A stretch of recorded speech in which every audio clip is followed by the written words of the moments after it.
Good afternoon, everyone, and thank you for joining us today for the Chamber's Annual Government Forum. I'd like to take an opportunity to thank our sponsors today, Bank of Franklin County, Bank of Washington, Citizens Bank, First Choice Facilities, KLPW, Eric Park and George Meyer with LPL Financial, and USA Mortgage, the Leaseman Mortgage team. We want to thank you for your support and everything that you do to help out the Chamber. I'd like to just give you a little update here before we get started on a couple of our events. We're hopefully going to safely have our banquet on Saturday, April 10th at the KC Hall. You'll be hearing more information about that here shortly, so please stay tuned. We have our golf tournament that we have scheduled for May 7th at Wolf Hollow. As most everyone knows, we opened that up last year to anyone. It's not just a ladies golf tournament anymore. So hopefully you can take part in that as well. We are planning our Music at the Market events, and those are the second Thursdays starting in May, and May, June, July, September, and October. Obviously, we don't have one in August, and hopefully we will be able to have the fair as well. Just watch your email and the Chamber's Facebook page for more details on our events as we get closer. And hopefully, like I said, we will get to have them all and get everybody out and about again. I'd like to now introduce Dave Polite as our moderator for today's government forum. Thanks, Dave. Thank you, Jennifer. And again, welcome everybody to this year's Chamber Government Forum COVID edition, live streamed and online. And we're looking forward to our discussion this afternoon. Just a reminder to those who are watching that you can submit a question by scanning the QR code in the upper right corner of your screen. And for technophobes such as myself, it even says in red, submit questions, and then you have that code. So you can scan that, or from a computer, you can also visit washmochamber.org/government-forum. So we would like as many questions as possible. We can't promise that we would get to everyone's question, but obviously this is your opportunity to have, or at least start a conversation with your elected officials and ask questions that you would really like an explanation of or a personal answer to. So at this time, we'd like to go ahead and introduce the officials.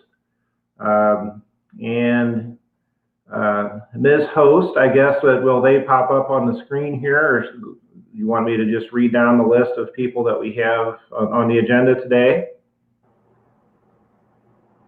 Okay. We have Representative Dave Schatz.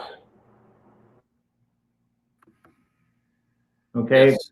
Representative Schatz, hello and thank you. Senator Schatz, that's okay though. Okay, right. Go ahead and introduce yourself and talk about maybe some things that you're excited about that you're currently working on. Sure. Again, Senator Dave Schatz from the 26th Senatorial District, representing all of Franklin County and Western St. Louis County.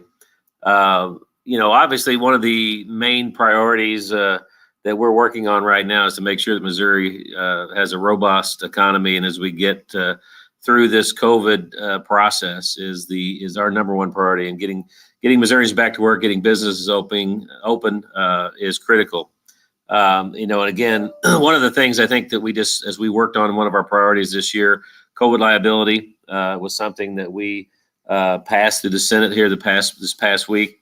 Again, insured Missourians can step up, serve their communities the best they can, and be protected from these frivolous lawsuits. It also protects frontline healthcare workers, individuals, businesses, organizations, churches, and the such. Was very important to us to get that done. As far as the priorities that I have, obviously I'm working on infrastructure, transportation funding. That is something that I've been spending a lot of time on in my legislative career over the past 10 plus years. of trying to find a funding solution to take care of our roads and bridges. And the gas tax that has not been adjusted since 1996. Obviously, we're fully aware of what inflation, is, and it is real. And we have one of the largest footprints in the nation, seventh largest system in the nation of roads and bridges. And we fund our system at the 47th, 48th in there. So over the past few years, we've managed to put, $300 billion into critical bridge repairs. We've also expedited about $1 billion worth of planned projects and transportation projects in the process, but that's only a Band-Aid on the needs of the system. And so the main focus that I'm working on this year is getting a funding solution. And so we're working on a very clever idea that South Carolina has implemented in their state that allows for an increase in the motor fuel user fee. I'll call it a user fee as opposed to a tax. And ultimately, it allows for those individuals that want to pay it can, and those that would like to get a rebate on it, they can also apply for that as well. It's worked very well for the city or the state of South Carolina, and we're looking at that as a way to try to get that accomplished. When the last time that we put something before the voters, we lost that measure, but there was over 1 million people that said they believed that transportation funding is critical, voted to allow that to occur. And therefore, I think that this gives us the best of both worlds with this South Carolina model, allowing individuals that are willing to pay small additional tax on motor fuel. And if someone so chooses to, they could get a rebate through the process. So I have, several other things that we have in the hopper. I'm still working on illegal gaming issues that I'm very passionate about eliminating, but also making sure that we can get some mechanical licensure contractors, some opportunity for them to participate statewide.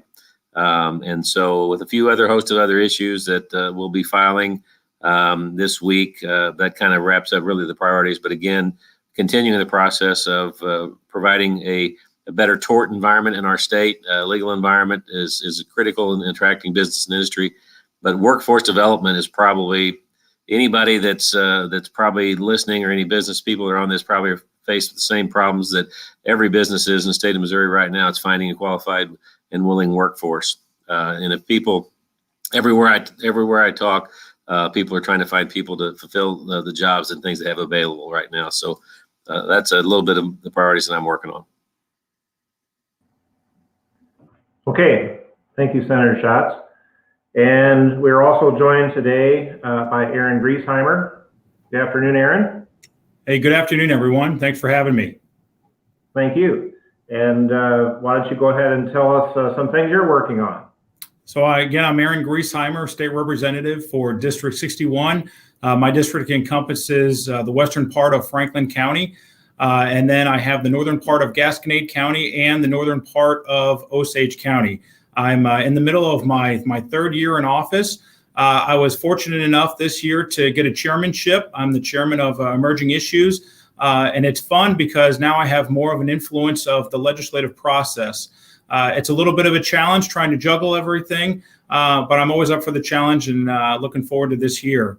A couple of my legislative priorities this year, I have House Bill 306, which would require all school districts that have children, if they have 3% of their student body that tests into a gifted program, they would be required under this law to have a gifted program for their students. I'm very passionate about that because my daughter is enrolled in the gifted program here in the Washington School District. And my wife and I have seen just what a big success it's been for her and her classmates as well. So that's one thing I'm very passionate about. Another bill that I filed this year is voting tabulation machines. It would require all voting tabulation machines and software to be American owned. And if it's governed by a board of directors, that a majority of those board of directors would have to be U.S. citizens. It's basically just to ensure that the integrity of our elections is secure. I said this in committee hearing when I presented the bill. Both sides, both political parties have been pointing the finger at each other and blaming each other. But the truth of the matter is that the public is losing its faith in our elections process. And I believe that this bill will restore some of their faith in their elections process.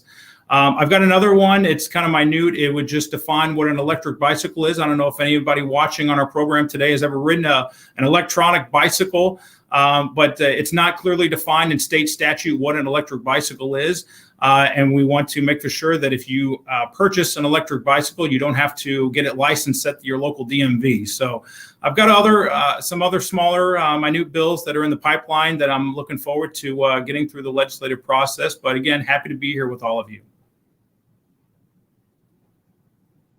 Okay, thank you, Aaron. Also joining us today is Representative Jeff Porter.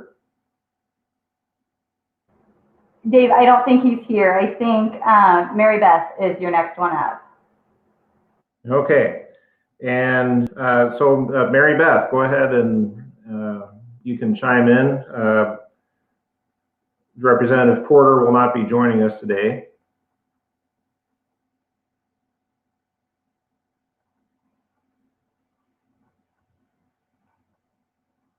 Senator Blunt, and thank you for the invitation to join you today.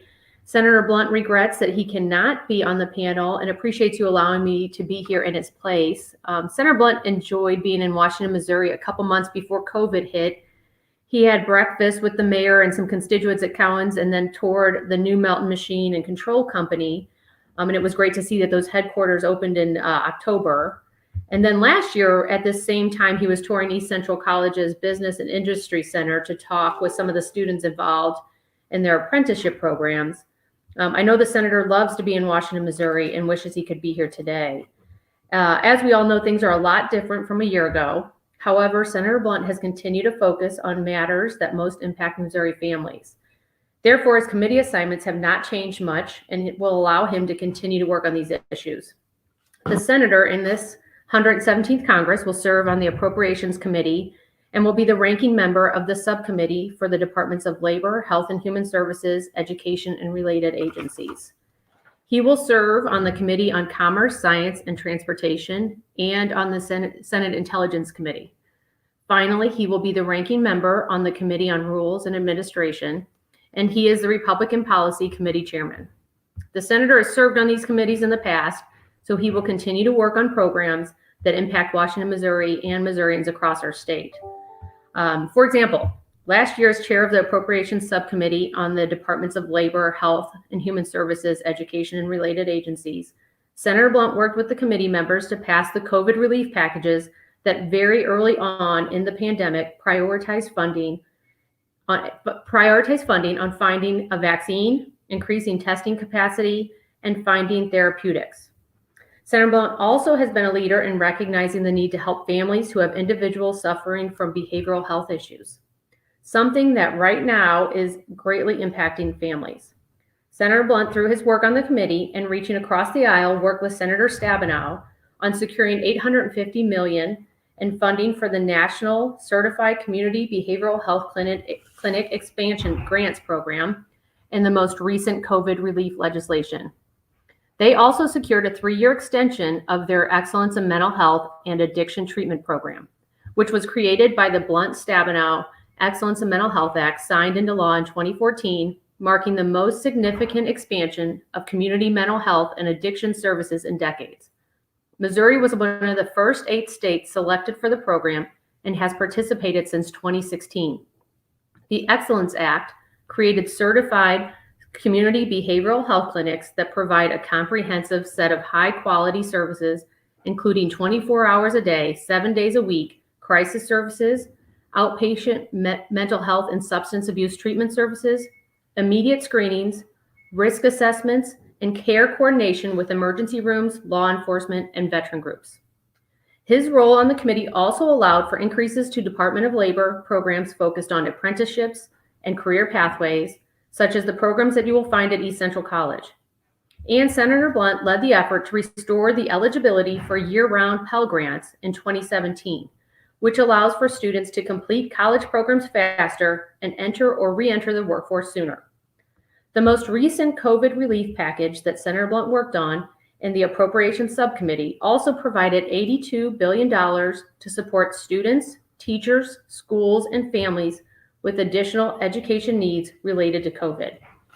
I know there is limited time, so I will stop here, but these are just a few items, and if you have questions about specific programs, please let the organizers of this event know your questions, and they will reach out to the senator's office so we can contact you directly with an answer. Thank you again for inviting me to participate in the panel today. Thank you, Mary Beth. And we have Sam Safa from Senator Josh Hawley's office. Good afternoon, Sam. Hey, Dave. Good afternoon. Thank you for having me. Good morning to all of you joining us virtually here today. My name is Sam Safa. I represent U.S. Senator Josh Hawley here in the greater St. Louis area, including Franklin County. Senator Hawley sends his greetings to everyone here today. He's in Washington, D.C. He's sorry he can't be here with us this afternoon. I'd like to thank the Chamber for the invitation to be here today. I look forward to hearing what's on your mind and also get a chance to share with you what Senator Hawley's been working on for us up in Washington. The last thing that I'd mention here is if you believe our office can help serve you or one of your friends or neighbors, please let me know. My job here for Senator Hawley is to help Missourians navigate the federal bureaucracy. So if you need help with something like a Social Security claim, an IRS issue, or an SBA loan or something like that, please let me know. You can talk to the moderators here and drop a comment, or you can go to our website. It's hawley.senate.gov.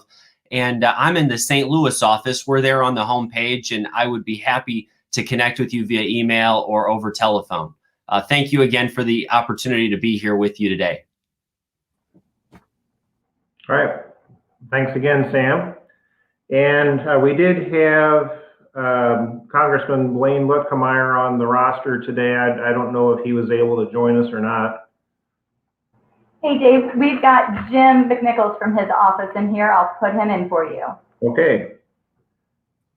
Thank you, sir. I appreciate it. I apologize. When you guys started, I had a constituent come to the front door. It always works that way, so had to take care of that. But appreciate you guys having us.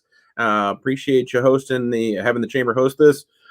This is a regular occurrence for us. The congressman apologizes that he's not here today to be able to speak to you all. I don't know if you're aware or not, but they're working on the COVID relief or America Rescues Act up in D.C. And the congressman is currently the ranking member on small business.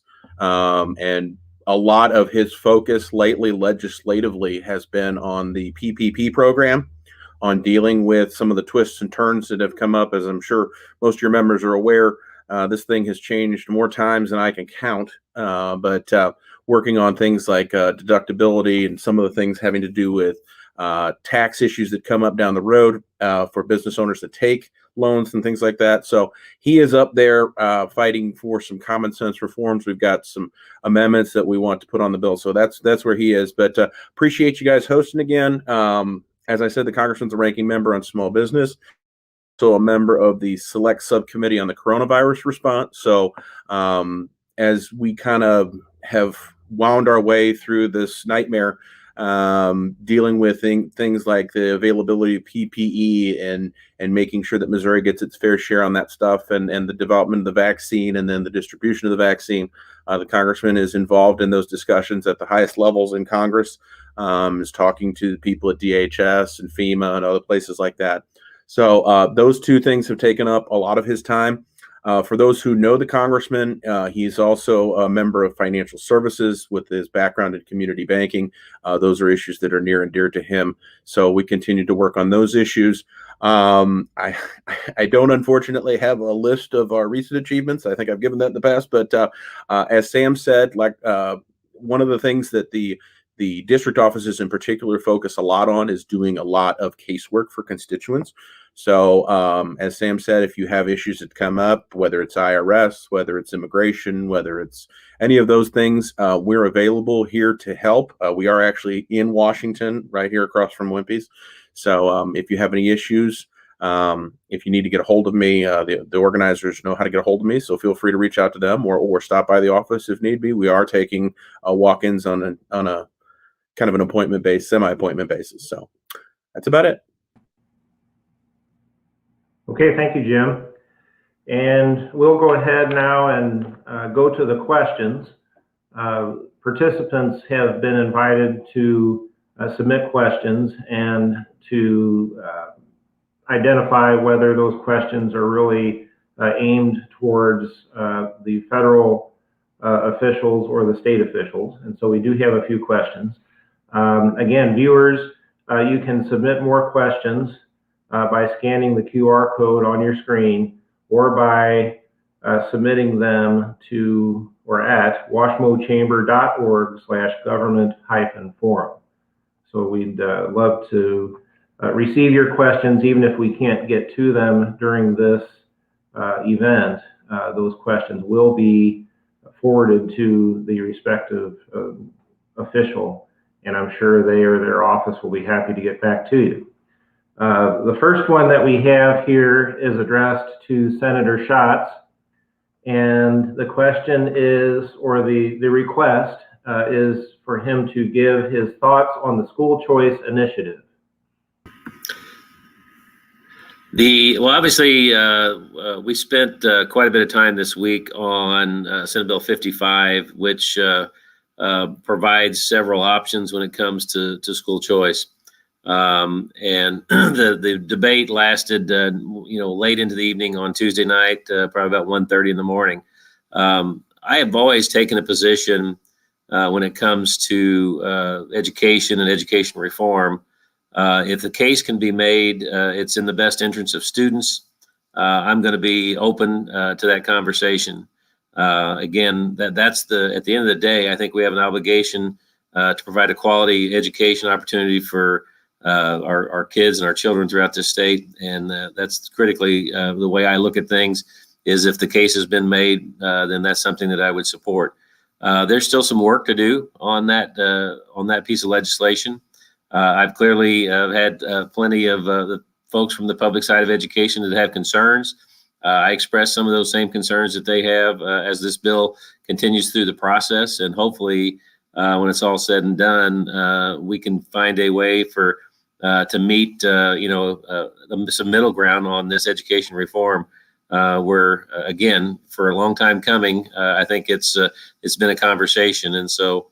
But I do think that the reality is that there's going to be some changes, whether it has to do with some form of charter expansion, education savings accounts, those types of things are obviously have been debated. I think the House passed ESAs on their side that would allow, I think, up to $50 million worth of tax credits for education savings accounts.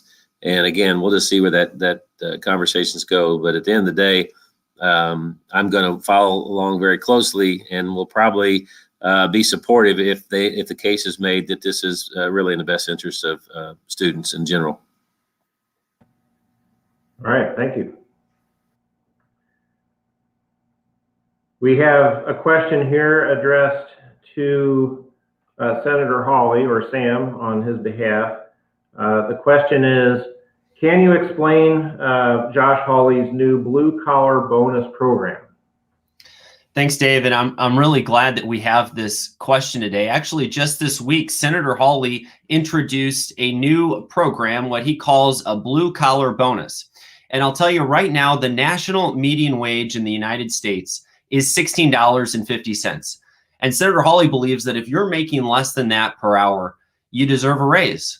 So Senator Hawley's proposal would give everyone who makes less than $16.15 an hour a raise. For example, a Missourian making our minimum wage under Senator Hawley's blue collar bonus plan, they would instantly make $6,400 more a year than what they're currently making.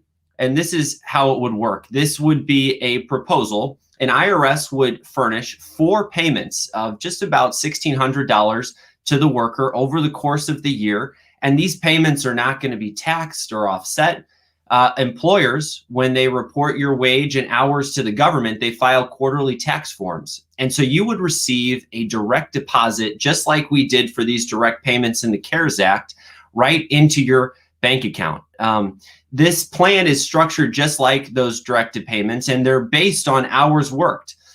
One of the great things about this plan is it doesn't add any new costs to small businesses here in Missouri. They've shouldered the burdens of the shutdown, and they're now facing competition from mega companies who are seeking consolidation, frankly. And so this plan is automatic, it's advanceable, and employees will see relief immediately. So again, Senator Hawley's blue collar bonus plan wants to give Missourians who make minimum wage here in Missouri a $6,400 a year raise to get us closer to the national median wage. Thank you for that question. And just to follow up to that, Sam, is there a time frame or a time period or a sunset, or for how many years are we looking to do this? And what would Senator Hawley's comments be on the proposed federal $15 an hour minimum wage? And is this sort of his answer to that? In lieu of that, is he in favor of that, not in favor of that, and why? Yeah, thank you for that, Dave. I understand the program would be a 3-year program that Senator Hawley's introducing, and he wants to give workers a raise. To your point about the minimum wage, Senator Hawley supports raising the national minimum wage for big businesses, say $1 billion a year or more in revenue. But to go back to this, Dave, Senator Hawley does not want to put additional burden on our small businesses who have had to burden this weight of government shutdowns and these large corporations like Facebook, Google, Twitter. Senator Hawley wants to give working families in Missouri and across the country immediate relief, and that's what his program will do. Thank you. Thank you, Sam. Our next question is addressed to State Representative Aaron Griesheimer, and it is, what is the outlook for improving funding for East Central College and its students, as well as all of higher education? Well, that's a good question. I do serve on the Higher Education Committee in the House. I think the outlook looks pretty good. This year with COVID, you would think that our revenue stream has decreased, but actually revenue is looking pretty strong this year. So I feel pretty confident that I think we should be able to give a little bit extra revenue to our higher ed, our four-year universities, and our community colleges. Obviously, that's early for me to say.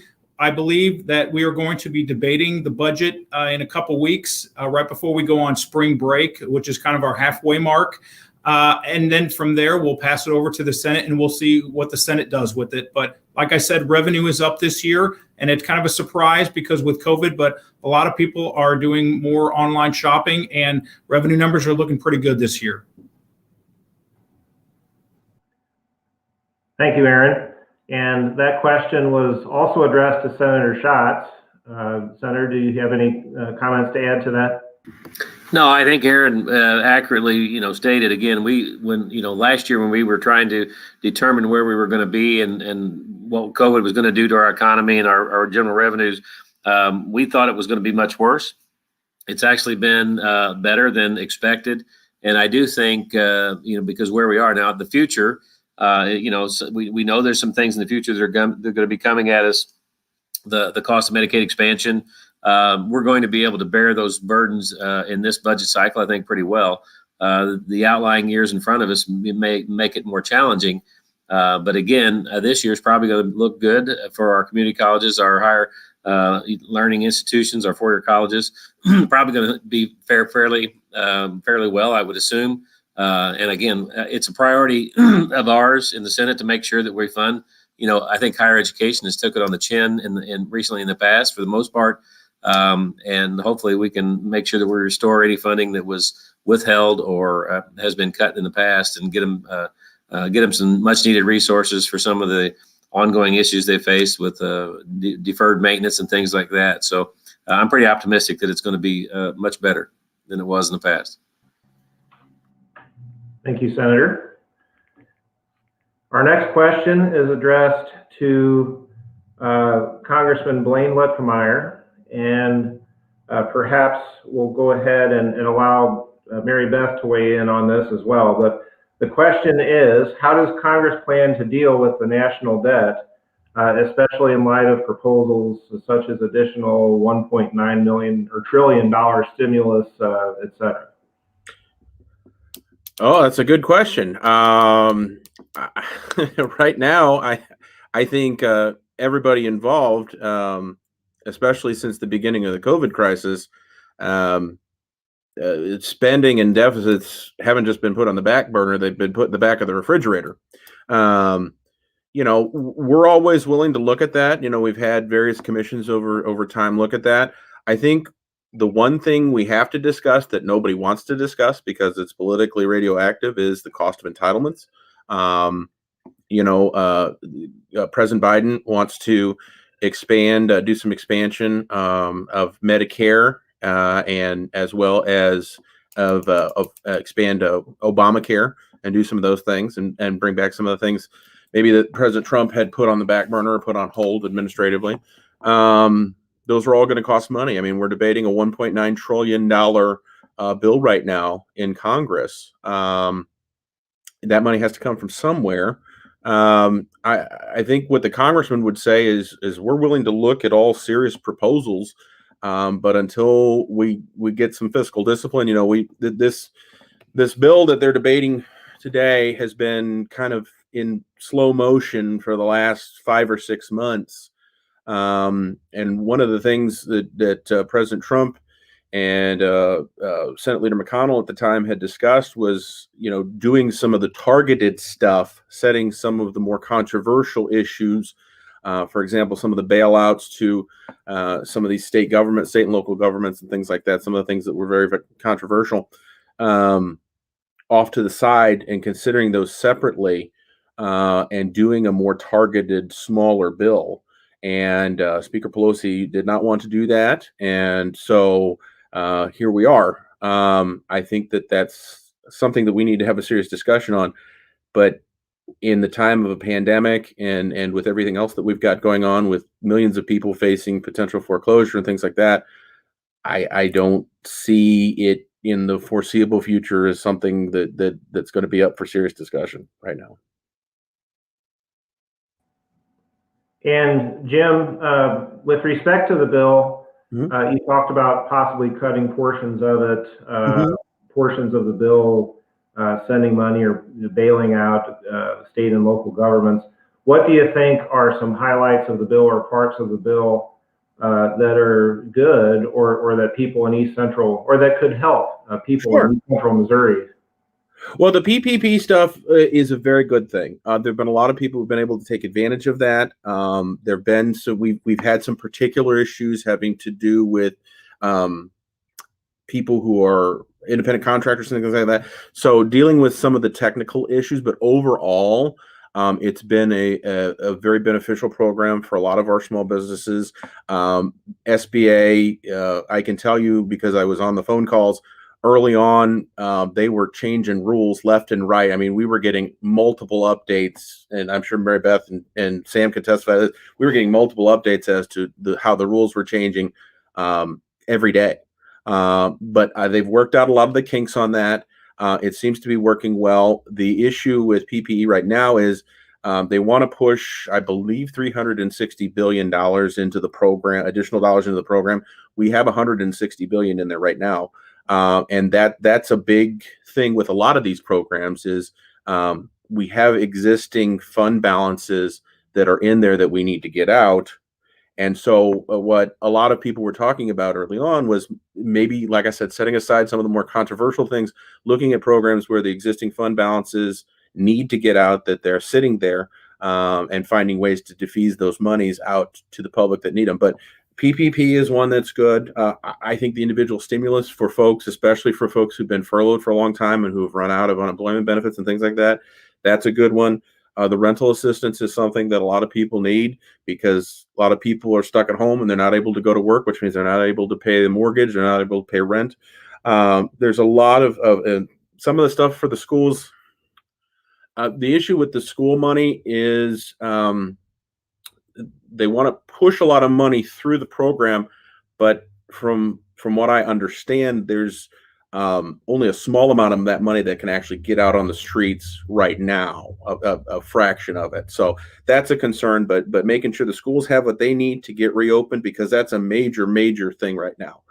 We are seeing severe mental health effects to some of these kids who have been stuck at home for these prolonged periods of time, as well as the parents who are stuck at home having to take care of them. So there are definitely good parts of it. I can tell you for a fact, and I could get you the list if need be. There is a lot of pork in this bill as well. A lot of things that have been on the sidelines for a long time that everybody's kind of just throwing into the pot. And this is what happens when you have a large bill like this. People are hunting for votes, and so they're throwing this and that and the other thing into the pot. So, but at the core of it, what's been kind of the core from the beginning of those 4 or 5 pillars that I mentioned, those are all good programs that have been doing a lot of good and have helped keep a lot of businesses, especially small businesses, keep the doors open. So those would be good things that I would highlight. Okay, thank you. Mm-hmm. And Mary Beth, same question. Thoughts on controlling what might be perceived as spiraling annual deficits and the growing debt, and thoughts on the current stimulus bill? Sure. Thank you. I think everybody is concerned about the debt. That is troubling. Senator Blunt, over the last couple years prior to COVID, in his appropriations committee that he was the chair of, spent time trying to find the programs that were not working and decrease funding to those, as well as eliminate programs that were no longer useful. So I think going through the normal appropriations process would be helpful, so that each appropriations committee can look at that bill and decide what's being useful and what is not. And that was happening prior to COVID, at least under Senator Blunt's watch in his committee. And so I think, again, going back to the normal process of appropriations would help, so that you can review the appropriations bills as they are intended to be reviewed. But then also, even over the summer, Senator Blunt had mentioned, waiting a bit for these additional COVID as we wait to see, one, how the funding goes out, how it's being spent, what funding isn't being spent yet. And I think you could look at even, there was $68 billion that was passed for K-12 schools, but the states have spent just over $4 billion of that. So there's still a lot of that funding that is sitting there from the previous COVID bills that has not been spent. And so, pausing a second to see what's working and what's really needed and how to use it effectively would be one way to kind of address the deficit and look at what needs to be done and maybe what can wait. So that would be one thing. And if you're asking about the current legislation, I think, there's still a lot of discussions going on. I'm not sure all the things that will be in there. I think the Democrats are still working on it. And so as Senator Blunt receives information and as the bill comes to the floor, I think he'll look and see what makes sense and what doesn't. Obviously, his focus has been on making sure there's a vaccine that's ready to go, helping with the distribution, trying to get funding out there to support the distribution of the vaccine and testing. And so if we can stick to the things that are related to COVID and helping families and getting us back to work and back into a normal setting, those things would make sense in the next bill. But until that bill hits the floor, I think Senator Blunt would want to see what's in it before he'd make any decisions on what should be or shouldn't be in there. Okay, thank you, Mary Beth. And again, just a reminder, if you would like to submit a question, you may do so by scanning the QR code towards the top of your page, or submitting your question at washmochamber.org/government-forum. We'd love to hear from you. The next question is addressed to State Representative Aaron Griesheimer. And the question asks about Ameren, Missouri's Smart Energy Plan. The question is it really happening? And I don't know too much about that myself, so take it away, Ed. I have to be honest, not to sound dumb, but truthfully, I don't know. It's something I would have to follow up with Ameren on and get back to whoever submitted that question. And while we've got you, Representative Griesheimer, another question that just came in having to do with COVID and vaccine distribution.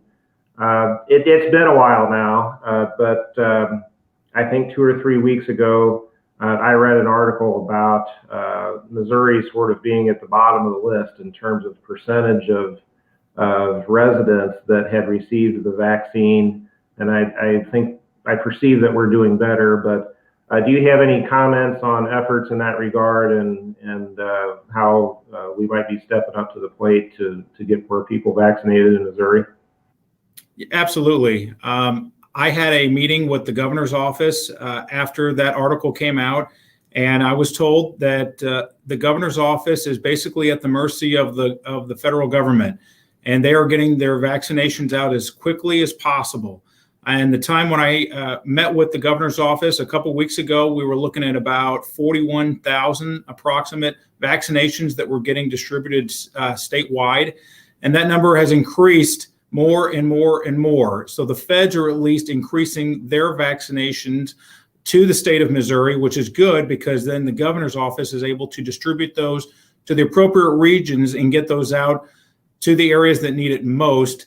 And I know the governor just announced on March 15th that now teachers are going to be eligible to receive the vaccination as well, which is good news. So I think this has been a monster that we are all trying to slay. And I think the governor's office is truly trying to do the best job that they can. And I told people this is not like the governor's office has a bunch of vaccinations that are just sitting in an empty warehouse somewhere and not getting distributed. I can assure to all of you that they are getting this out as quickly as possible and trying to get those that qualify vaccinated as soon as possible. And if there is anybody that needs help getting on a registration to get the vaccination, I've always said, please contact my office. And staying on that topic and sort of jumping on the comments of the governor ensuring that vaccine gets distributed as soon as it becomes available to them or to Missouri, and the feds are ramping up their efforts to get those out. Sam, do you have any comment on that and anything that you've been hearing about getting more vaccines and shots to Missouri for distribution?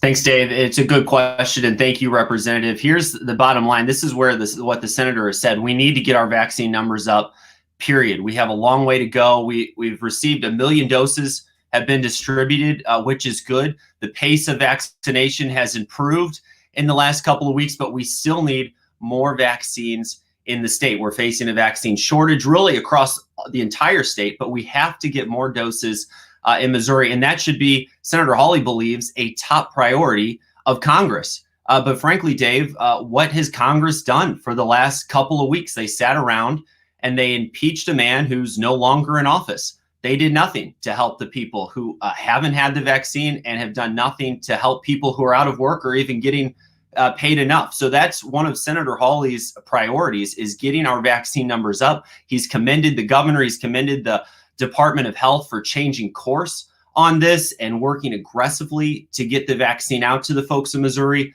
He thinks the governor is right to hold Walgreens and CVS accountable. If you look at it, they received a large share of Missouri's vaccines, and they were supposed to vaccinate people in long-term care facilities. But frankly, Dave, if you look at their numbers, this is what the senator has said. They're just not vaccinating people at nearly the rate they need to. They were sitting on a large share of vaccines. And the governor has appropriately started to take back some of those vaccines from these pharmacies. And the senator believes it's a wise move to do so. The distributions of vaccines, is it a matter of Missouri getting less than other states, or are all states in the same boat? Or if we're getting less, why do you think that would be? Well, Dave, I can't speak to the other states. I can just tell you that the senator is focused on making sure Missouri receives their proper allotment from the federal government, and that's something that he's focused on in Washington. All right. Thank you. Senator Schatz, in your introductory remarks, you had mentioned transportation at these events. I think going back the last few years, that's something that you like to discuss somewhat thoroughly. Is there anything else you'd like to add or or you would like the viewers to know about what's going on in that regard? No, it's the same problem we've been facing, since my time in the legislature. Again, obviously, we believe that there is a possibility that there may be an infrastructure package coming from Washington, D.C. at some point. I mean, obviously, I'm a little concerned at the level, again, that we talked about deficits, about how much money they're spending on COVID relief and some of the pork projects that are out there.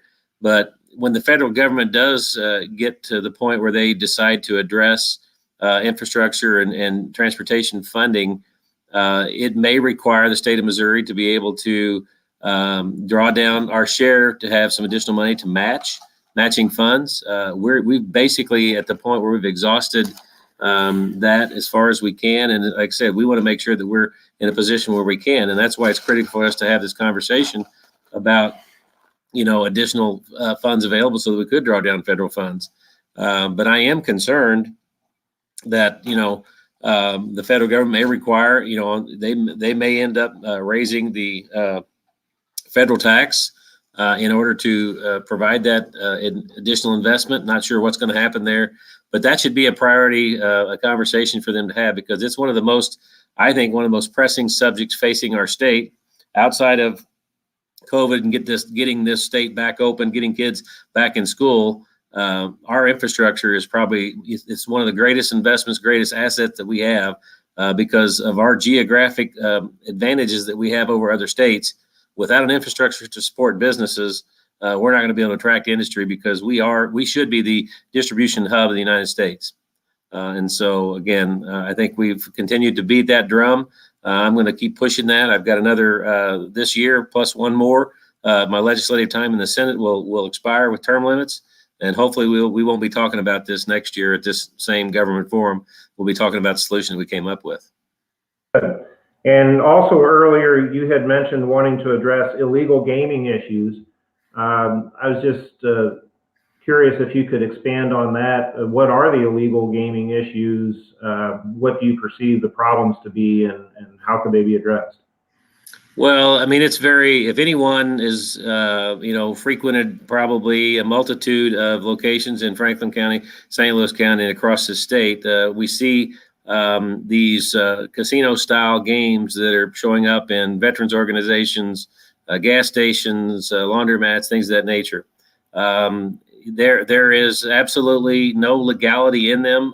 They claim because there's a no chance process that you can view that therefore makes them legal. They're still gambling devices. They're not regulated by any shape, form, or fashion or any agency in the state of Missouri. There was a recent court case in Platte County that was adjudicated. They were convicted of a felony. And again, we're going to see a multitude of that. I know that Franklin County has cases filed against some of the operators of these machines. But what we're finding, and the concern that we have, is that the revenues that are received from the lottery and the gaming individuals goes to our education. Goes to fund education. We have no idea where this revenue goes. It's not going into the coffers for education. So millions of dollars is probably being diverted or potentially diverted from the education's budget, simply because of these illegal games that are out there. We need prosecutors to step up, and they need to take these cases on. And I think our Franklin County prosecutor we have a case that's filed that's going to be adjudicated at some point in time. But there are literally probably somewhere in the neighborhood between 10 and 15,000 of illegal games across Missouri. And I'm certain people who are on this call have encountered them. But again, it's gambling and it's illegal. And I want to put an end to it because I've been working on this for about 3 years. We are talking about expanding these types of activities in a legal way, but I'm not willing to entertain expanding anything until we get our hands around the illegal gambling that's going on in the state right now. Good, thank you. Next for Mary Beth. President Biden has been aggressive thus far in terms of signing executive orders dealing with many things. Of course, the climate crisis, if you want to call it that, is one of those. It's been in the news a lot with the pipeline and other, pro or I should say anti-carbon folks, having a big stage and a big platform now to get that message across. What is the senator's take on climate change and things that we need to do, and is it a concern? And if so, then what would he propose be done to start addressing some of those things? That's a really good question. Thank you for asking it. I'm going to need to have, if that question could be sent to the organizers, and then I can get back to that constituent with an answer. I'm not really prepared to probably give any answer on that front. I'd like to talk to the senator first. And so if you could get that question to our office, we'll make sure we get back to you. How about Sam? Any thoughts or comments on the current climate orders and proposals? Well, I'm going to echo Mary Beth on that, Dave. We'd be happy to get back with them. If they had a proposal, a specific federal proposal that they'd like to discuss, we'd be happy to talk about it and be happy to follow up after this call. Very good. Thank you. And Aaron, is there anything you would like to mention to follow up on Senator Schatz's remarks regarding transportation? No, I absolutely agree with Senator Schatz. I think he kind of hit the nail on the head. I believe that transportation is kind of the backbone of our economic engine here in Missouri, and especially in Franklin County. And you can easily point to the expansion of Highway 100 and look at everything that it has attracted for us. And we have the Missouri River, which is we're so fortunate to have, especially with the river traffic there. And we have so much going on that positively here in Franklin County with our infrastructure, and it's something that we absolutely need to fund. I believe that the gas tax is a user fee basically, and so if you're not driving, then you're not paying for it. So it's something that we have to address because our fuel tax is one of the lowest in the country. Yet we're ranked, I believe, 6th as total mileage that MoDOT has to maintain here in the state of Missouri, and it's something that needs to be addressed. Sam, while we were chatting before the forum began, you had mentioned the term cancel culture and perhaps steps to push that, or perhaps steps to cull that. What do you mean by cancel culture, and what would Senator Hawley say about that, and the effect it might be having on political discourse and just the mood in the country in general? Yeah, Dave, I think I was merely remarking on sort of the state of our country right now. We're seeing the left, frankly, they're very emboldened in trying to shut down conservative voices from all over the country and from different backgrounds. I think we've seen from Senator Hawley really he won't be intimidated, a desire to not be intimidated. The people of Missouri elected Senator Hawley to represent their interests in Washington, D.C. without, frankly, fear or favor. And I believe that is what Senator Hawley has done and what he'll continue to do. He'll continue to fight for our freedom of speech, our First Amendment rights. And that is something I think that is very important to Senator Hawley. He's going to continue to be a voice for the constituents of Missouri. One thing that I will mention, when it comes to breaking up these tech monopolies that we talked about before the call, our founding fathers mentioned that they were afraid of monopolies because they realized that bad things happen when you concentrate power in the hands of a few. And so Senator Hawley believes that we should use our antitrust laws to return the power to the people. This is a conservative, populist principle. Tech giants, Facebook, Google, Twitter, these guys shouldn't have the power to destroy competing social media platforms or to strip people of their freedom of expression. And yet, frankly, Dave, they've consistently demonstrated their willfulness to do this. So Senator Hawley believes that the solution to this is to disrupt the current concentration of power that we see all across the country. And we need to take care of that now. I think you'll see that from Senator Hawley in the coming year. Back to Senator Schatz. One term that you had mentioned earlier in efforts were to deal with COVID liability. I suppose you could say that's a relatively new term, probably just started coming around about a year ago, and you might have contracts being broken because they can't be fulfilled because of COVID reasons or various injuries or damages, et cetera, because of COVID and inability to perform because of COVID. What do you mean when you say COVID liability, and what can be done about it? Well, what we basically worked on in the COVID liability bill provides what it provided protections for businesses, churches, healthcare workers, people from frivolous lawsuits, in claiming that they have contracted COVID or came to a business where they could be, claimed in some shape, form, or fashion that by a business's, misconduct that's where they got COVID.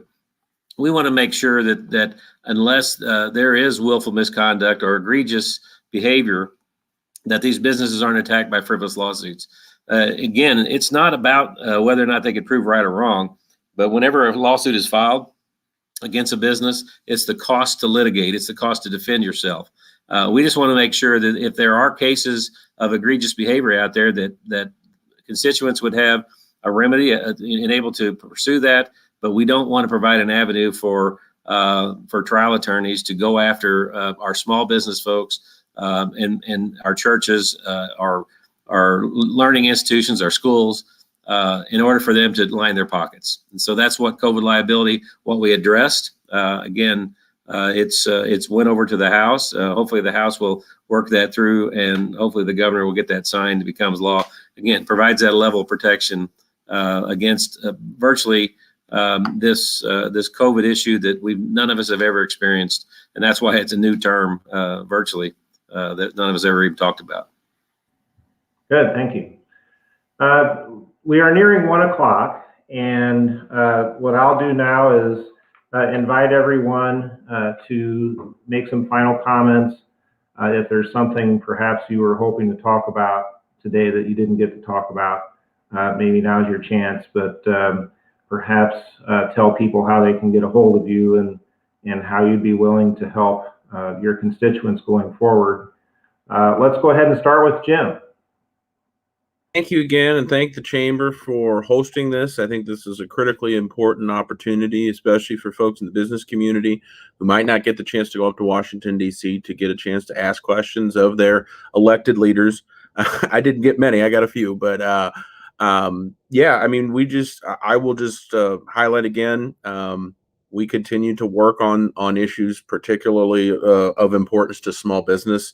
So if folks have an issue that comes up, we had one the other day that was a PPP related one, and I sent it to DC, and the staff in DC at the committee wasn't even aware of it. So we do get insights from folks, the folks on the ground who are taking advantage of the program, who are using it, who understand the costs and the benefits of it.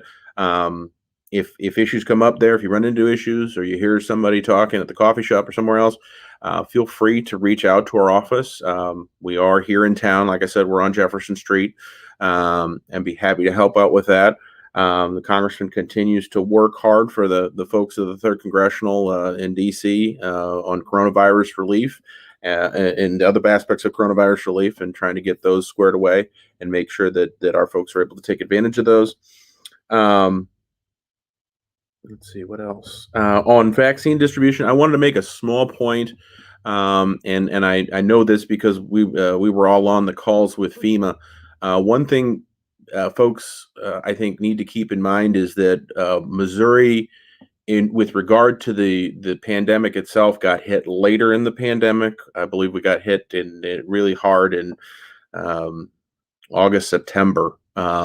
And so one of the issues in terms of distribution, and we dealt with this with PPE, is that with regard to the pot, if you're not seeing rising caseloads and rising hospitalizations, you're not really going to be, they're going to focus the resources elsewhere.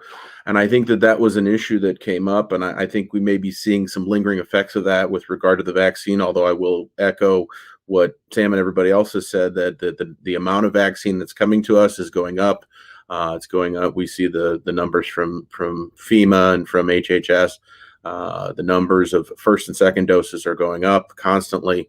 It's never enough, but they're starting to work some of those things out, and they're starting to do some mass vaccinations. I think I saw a news story the other day that there have been 68 mass vaccination events around the state that the state of Missouri stood up. So we're getting there, but it's going to take some time, and I just ask everybody to be patient. But yeah, that's about it. And thanks again for hosting this.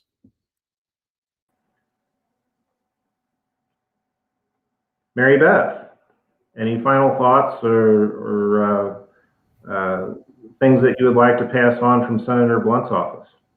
Sure. Thank you. Thank you again for hosting this every year and for inviting us to participate. I was a little hesitant on the doing this through a video.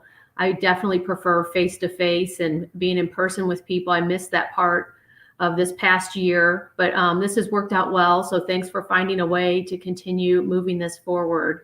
And if you need our office, we cover, the St. Louis district covers Washington, Missouri. We enjoy being in Washington, Missouri and Franklin County. And so if there's something we need to be at or to be a part of, please just let us know. And as Jim and Sam mentioned, we're here too, that if there's an issue, I know we've also encountered businesses that are having an issue with their PPP, or maybe that something that the way the funding was created, there's a barrier that was unintended.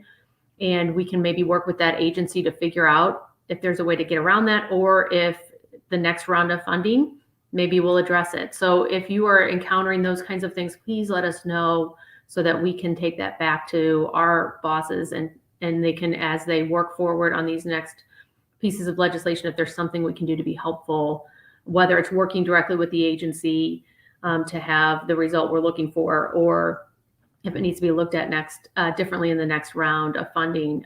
It is helpful to hear from you, to know that those are things that are going on here locally in the district. So thank you again for putting this on and for doing it in this new format. And hopefully next year we can do it in person. I'd love to see people's faces in person. It just is the way I prefer to do things, and hopefully we can do that next year. Thank you. Thank you, and thanks for joining us. Sam, any concluding remarks? Thanks, Dave. Thank you, Mary Beth and Jim, and to the senator and representative for joining today. I would just like to thank the chamber for the invitation to participate in this forum. Really appreciated the chance to have this conversation. And I would just echo Mary Beth and Jim. We're here to serve Missourians. We're here to serve you, friends, neighbors. My job, again, is to help Missourians navigate the federal bureaucracy. It's a large bureaucracy. And so if we can help with a Social Security claim or an IRS issue or an SBA loan, please don't hesitate to let us know. You can reach me on the web at hawley.senate.gov. That's Senator Hawley's website. And if you scroll to the bottom of the homepage, the St. Louis office is located right there at the bottom of the page. We'd be happy to have a phone conversation with you or connect via email. And I look forward to speaking with you again soon. Thank you, Dave, and thank you to the chamber. Thank you, Sam. Aaron, you're up.